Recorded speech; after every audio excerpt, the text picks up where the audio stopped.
বিসমিল্লাহির রহমানির রহিম। আশা করি আপনারা সবাই ভালো আছেন। আজকে আমি হান্ডি গোশের রেসিপি আপনাদের সাথে শেয়ার করব। এই জন্য একটা মাটির হান্ডি নিয়েছি আর মাংস নিয়েছি 1 কিলোরও বেশি। পেঁয়াজ নিয়েছি আমি 2 রকমের। এটা যে ছোট কাটা, এটা হচ্ছে আমি মাংসের সাথে যখন মাংস ম্যারিনেট করব তখন এর ভিতর দিয়ে দেব। আর এই যে পেঁয়াজটা আছে একে আমি ভেজে নিব। আর এখানকার পেঁয়াজগুলো অনেক বড় বড় হয়। মাটির হাঁডিতে আমি আগে সবগুলো মশলাগুলো দিয়ে দেব। পেঁয়াজ হাফ কাপের মতন আমি পেঁয়াজ দিলাম। আদা রসুনের পেস্ট,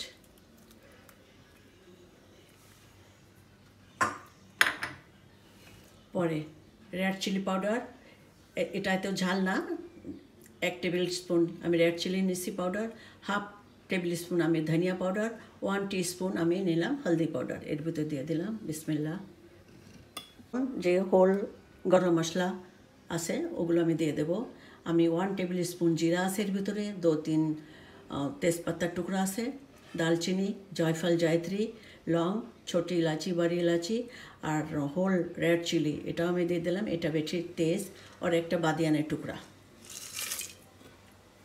2 টিস্পুন আমি লবণ দিয়ে দিলাম এর ভিতরে। পরে টেস্ট করে যদি লবণের দরকার হয় তাহলে আমি এর ভিতরে অ্যাড করব। আমি দিয়ে দিচ্ছি 1.5 টেবিল স্পুন দহি। বিসমিল্লাহ। এর ভিতর 3-4টা ছোটা টমেটো ওটা আমি দিয়ে দিলাম। আর এটার যে স্কিন আছে ওটা আমি বের করে দিয়েছি। আর এর ভিতরে এখন আমি অল্প একটু তেল দেব যাতে এতে মশলাটা মিক্স হয়ে যায়। এখন আমি সারা মশলা, পেঁয়াজ, টমেটো এটা ভালো করে মিক্স করে নেব। আপনি হাতের সাহায্যেও মিক্স করতে পারেন। সব কিছুর ভিতর দেওয়া আছে। আমি মাংসগুলো এর ভিতর দিয়ে দেব। মাংসগুলো দেওয়ার পরে আবার ভালো করে আমি মিক্স করে নেব। বিসমিল্লাহ।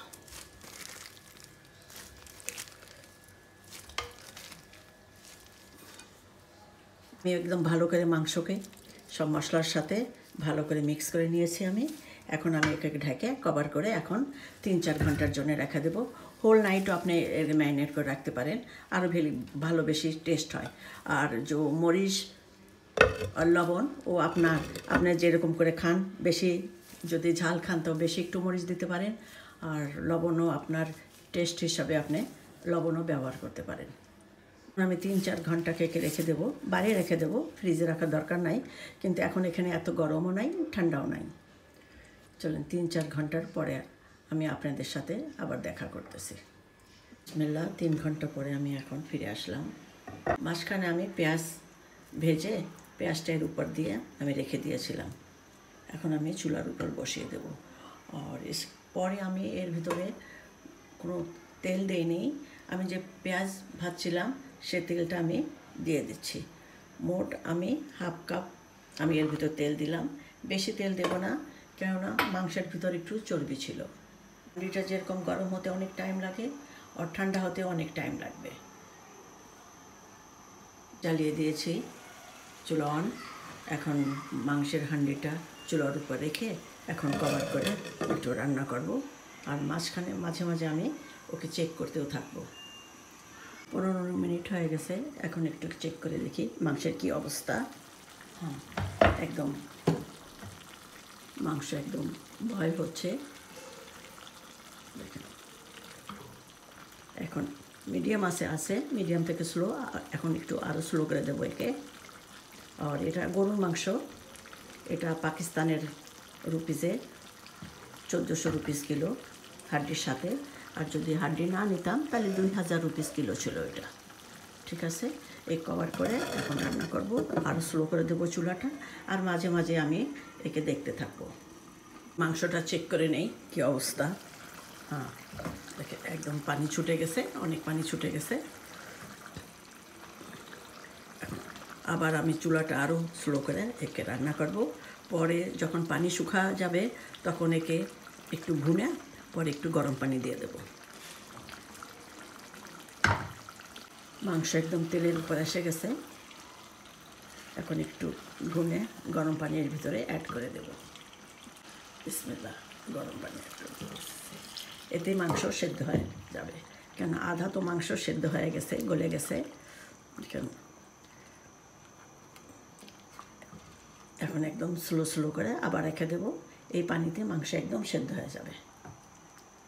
দিচ্ছি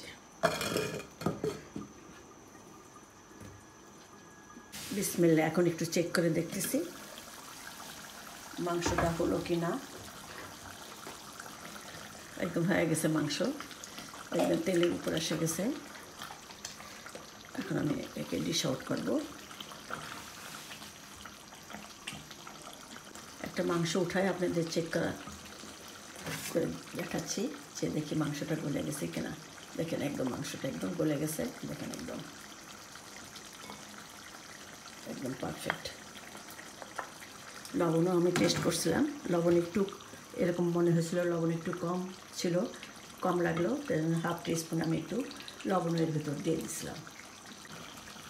আমার এই রেসিপি যদি আপনাদের পছন্দ আসে, লাইক, শেয়ার, সাবস্ক্রাইব করবেন।